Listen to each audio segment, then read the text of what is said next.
মানিকগঞ্জ ১ আসনের বিএনপির প্রার্থী এস এ জিন্নাহ কবির বিগত ১৭ বছর রাজপথে ও অসহায় মানুষের পাশে ছিলেন।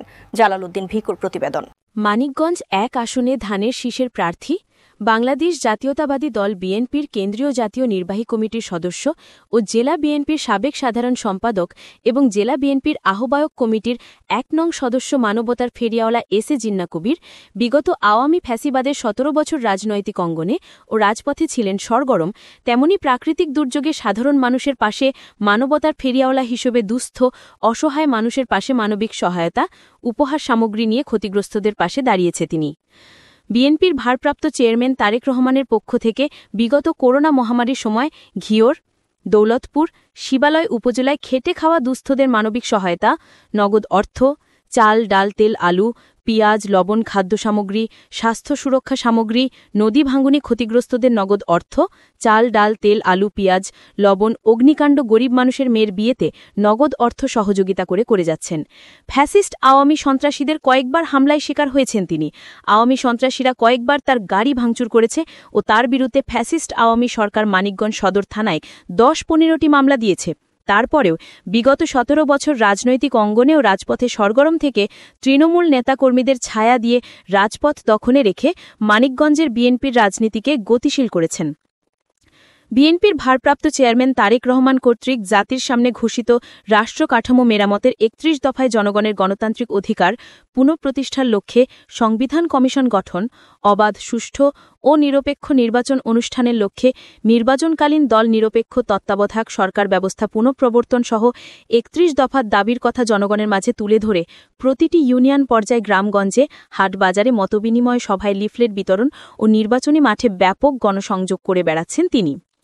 ফ্যাসিস্ট শেখ হাসিনার পতনের আন্দোলনে বিগত ১৭ বছর তৃণমূলের নেতাকর্মীদের সঙ্গে নিয়ে রাজপথে আন্দোলনের নেতৃত্ব দিয়েছেন তিনি।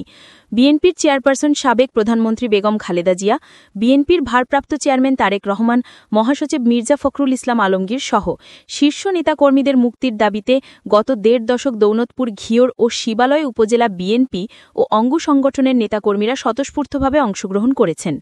রাজধানীর নয়াপল্টন দলীয় কার্যালয় সহ মানিকগঞ্জ জেলা বিএনপির ঘোষিত কর্মসূচি পালনে নেতৃত্ব দেয় এস এ জিন্নাহ সহ নেতাকর্মীরা একাধিকবার আওয়ামী সন্ত্রাসী হামলার শিকার ও তার গাড়ি ভাঙচুর করেছে ও তার বিরুদ্ধে ফ্যাসিস্ট আওয়ামী সরকার মানিকগঞ্জ সদর থানায় ১০-১৫টি মামলা রয়েছে। বিগত ১.৫ দশক স্বৈরাচারী শেখ হাসিনার বিরুদ্ধে সফলভাবে নেতৃত্ব দেয় দৌলতপুর, ঘিওর, শিবালয় আসনে ধানের শীষের প্রার্থী জেলা বিএনপির সাবেক সাধারণ সম্পাদক S A Jinnah Kabir Trinamool BNP নেতাকর্মীদের মণিকোঠায় জায়গা করে আস্থার প্রতীক হয়ে উঠেছেন। উপজেলা ও ইউনিয়ন পর্যায়ে বিএনপির সভাপতি, সম্পাদক সহ সকল নেতাকর্মী তার সাথে রয়েছেন। নির্বাচনী এলাকায় নেতাকর্মীদের মাঝে ব্যাপক পরিচিত ও জনপ্রিয়তার শীর্ষে রয়েছেন তিনি।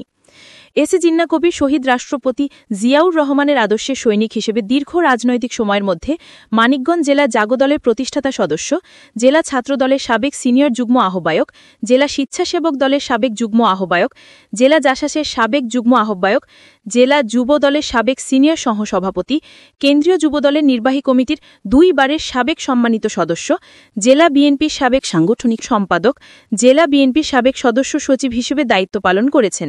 ৭৫ পরবর্তী বাকশাল বিরোধী আন্দোলন, স্বৈরাচার এরশাদ বিরোধী আন্দোলনে সক্রিয়ভাবে মাঠে ছিলেন।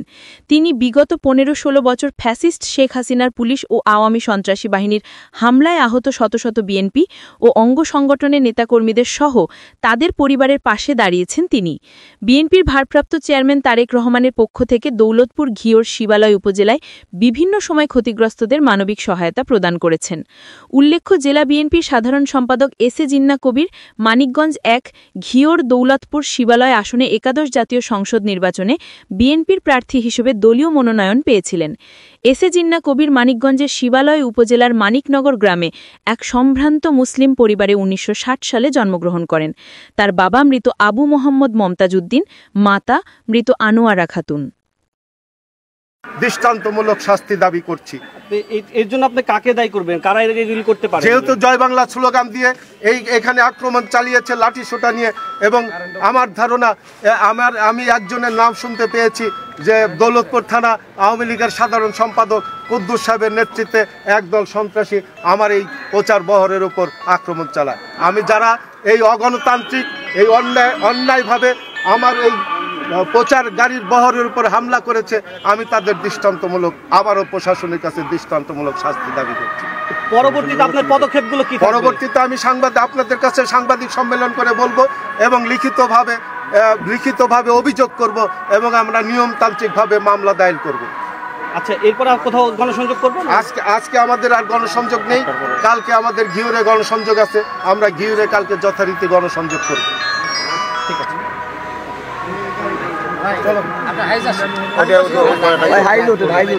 এটা খুলাই দিবেন।